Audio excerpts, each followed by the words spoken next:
Hi,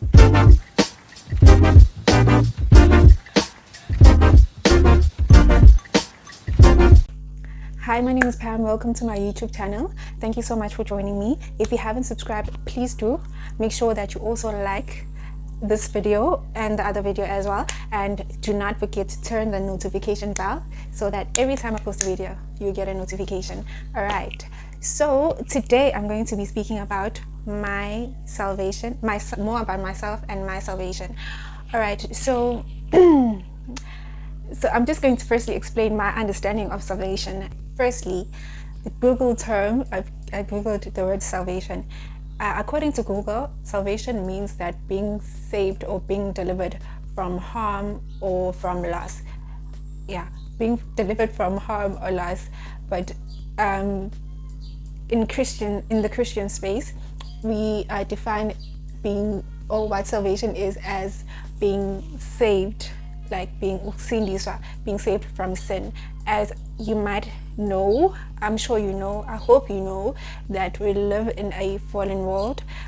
We live in a very imperfect world, right? So the world is currently not the world that God created it to be. I don't know if I make sense. When we all die, basically, because we're all gonna die, God wants us to go to heaven, right? And the only way you can get to heaven is by being saved. How do we do that? By just accepting Jesus Christ as your Lord and your Savior. I grew up in a home whereby not all of us were Christians until this day, right? So some of us are Christians, some of us are not Christians. I grew up I went to Sunday school occasionally, not every Sunday. I went to Sunday school occasionally, and I was aware of God. I feared Him, but I didn't have like a relationship with Him at all. So I used to pray once in a while whenever I feel like it. Whenever life is good, I didn't pray. So I got exposed to both worlds, right? So when I got to grade 10, that's when I accepted Jesus Christ, right? So originally the reason why I got saved is because I didn't want to go to hell. Yep, that's it. I was like, okay, if I die now, that means I'm going to hell. No ways. I'm going to accept Jesus Christ because He is my ticket to heaven. So basically, that's the main reason why I got saved originally.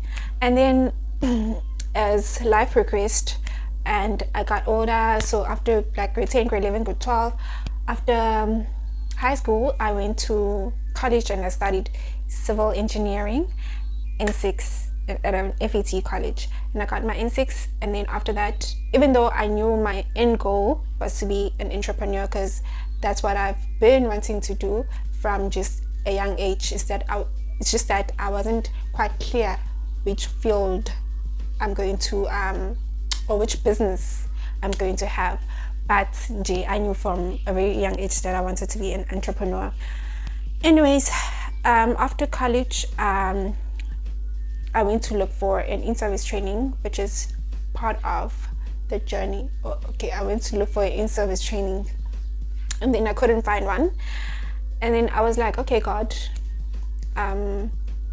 please bless me with any type of job, because I'm broke and I don't want to stay at home like all day. I just want to do something with my life. So I just decided to just go and apply, and I found a job at a call center. Yeah, a call center. And then immediately when I got there, I just knew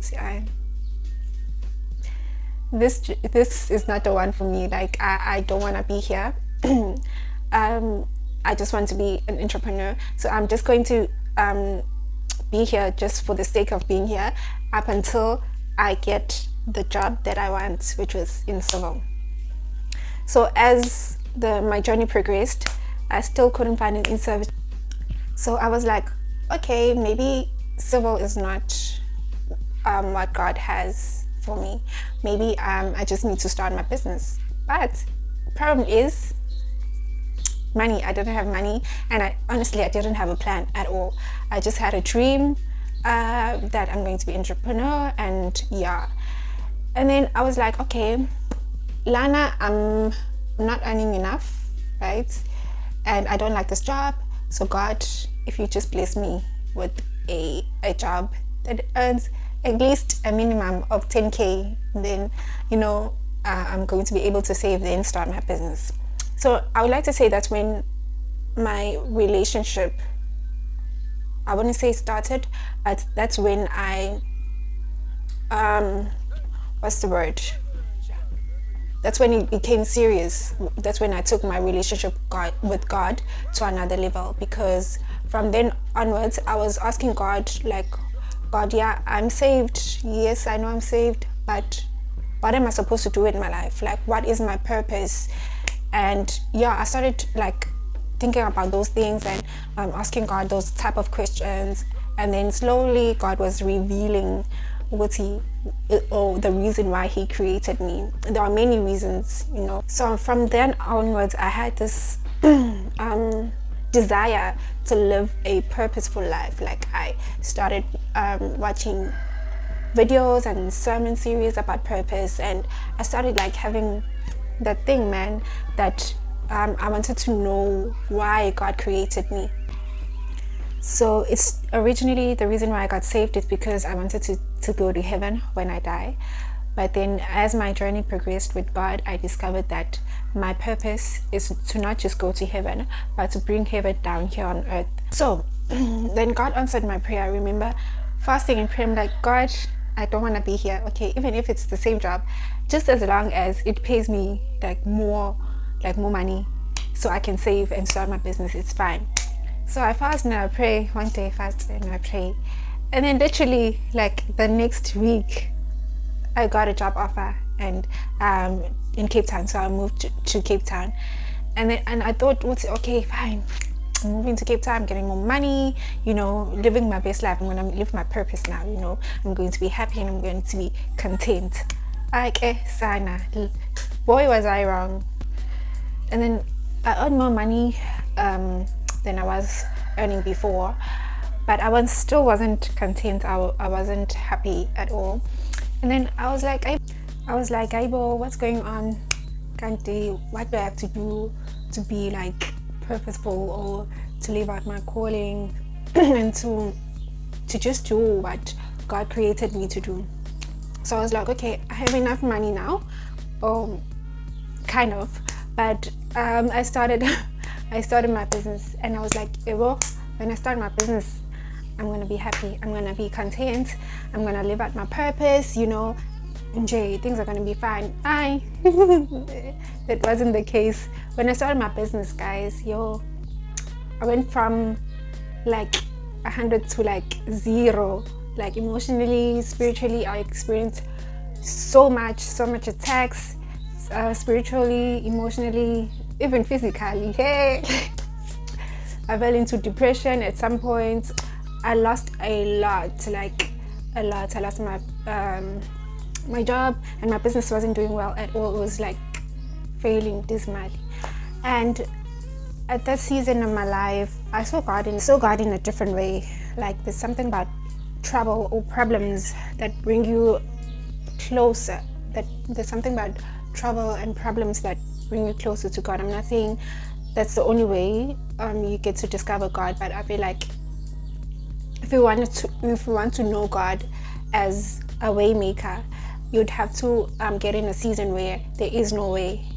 If you want to know him as Jireh, the provider, you'll be in a season where you can't provide for yourself and you need to depend on God alone. So it's one thing to hear about God being a provider, God being a way maker, God being wherever, but it's another thing to experience it, like to see the miracles of God. So as I mentioned, I'm not saying that the only way you can experience God fully is through troubles kuphela. There is other ways that you can experience God that doesn't involve being in trouble or being broke or just goisha or anything like that. But I think the mistake that we make as Christians, we believe that if you accept Jesus as Christ and you're living for God, that means that you are that means that you won't experience pain, you won't experience trouble. Kanti, no, that's when I feel like the attacks will be coming in kakhulu because you are walking in the right direction, you know. So sometimes travel doesn't mean that you should quit. It just means that you're walking in the right door, you're knocking on the right door, you're walking in the right direction. So when I started the business wasn't doing well, and I couldn't quit my job, and that was the main. I laugh about it now, but it was so frustrating because I knew that I wasn't a 9 to 5 type of person, but I was still stuck in my job, and to make matters worse, my business was failing. This man failed like in jail. And I was like, okay, God. Firstly, I'm frustrated because I worked at a company that earned less. I had a job that didn't pay much, you know, and then, okay, that's fine. I elevated it from the same job, but I earned a little bit more, enough, but I still wasn't content and I wasn't happy. I thought money would solve the problem, but no, it didn't. And then I was like, okay, I have a business now. I'm doing what I love. I'm doing what God God has called me to do, but I'm still not content. And always the business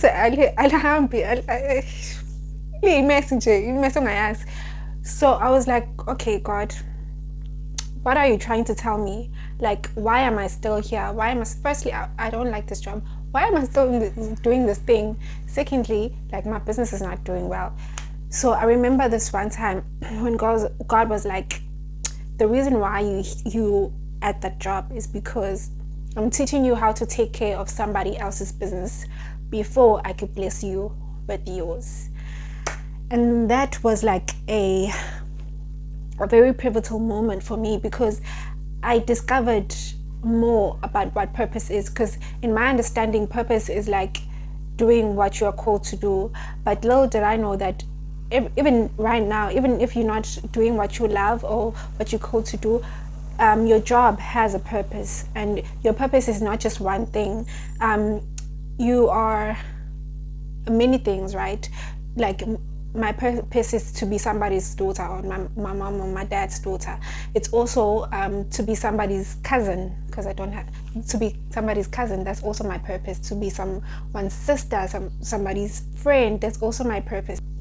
So I discovered it's not just one thing. It's all these things, all these little things that I do, and all these little things that I am that make up purpose. So even if you lose your job, it doesn't mean now your purpose is over, like you have no purpose in life. Or if you lose your child or whatever the case may be, it doesn't mean that's the end of the road for you. No longer have purpose.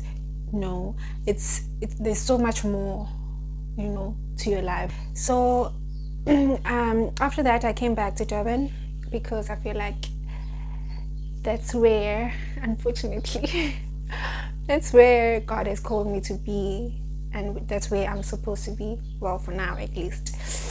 But anyways, that's the gist of my story. Like, I'm still passionate about Christ. I'm still trying to discover this purpose thing. And yeah, so let's do it. Let's firstly choose God so we can go to heaven. And once we have chosen God, let's bring heaven down here on earth. And that by living our purpose, carrying out our calling that God has given us, and just as a human being, you need to discover why you're here on earth. You need to make it your top priority. Yeah, so I feel like that's one of the ways that you get well done, good and faithful servant, by doing and carrying out the job or the work that God has called you to carry out. So that's it for me. Thank you so much for tuning in. Until next time, bye.